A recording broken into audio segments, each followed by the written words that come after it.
Welcome to Mechanic Day. We have our 2013 Mini Cooper, and it's got the 1.6 liter engine in it. And I'm going to show you how to drain your engine coolant for the fact if you need to replace, i.e. the water pump, thermostat, anything like that that you would want to drain all of your engine coolant out, or if you're doing a flush with some fresh coolant.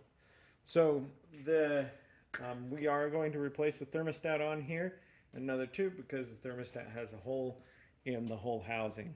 It's a big conglomerate there. So we're going to drain the fluid out of here. So this is your reservoir that holds your radiator fluid, and we have that is there. But to drain this fluid, it's a dual combo of, we just disconnect the lower radiator hose, and then we'll have our fluid come out right there.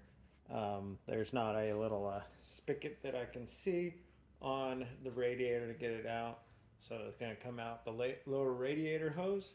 So we'll undo that, pull that hose off, and then that way we'll be able to get all the fluid out of the vehicle, or at least enough that when we replace things we don't have fluid all over the place. So to start with, you will want something to catch the fluid so that you can dispose of it properly. All right, so we're down here below. We have our radiator here, and we have our lower radiator hose that goes in here. Undo this clamp just to give us freedom here. And then this has just a squeeze clamp there, and so we'll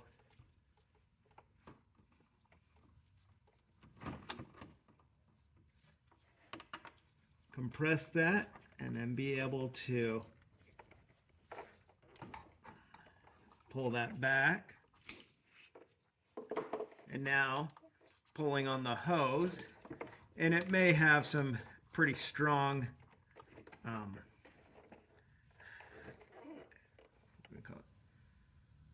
surface tension there. This one doesn't seem to have that, but this is where we want to just, because we want to drain the fluid,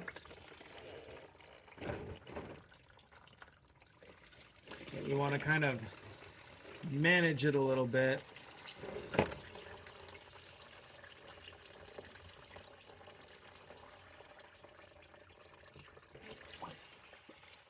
So now we'll just let all that old fluid drain out, and then coming in the process, this is our lowest point, so all the fluid will drain out, and then there is still, of course, a little bit more up inside the engine, but that will come out the remainder of this as we replace the thermostat. But that's how you can drain your fluid out if you're a Mini Cooper of a 2013. Thanks for watching Mechanic, where you can be the mechanic.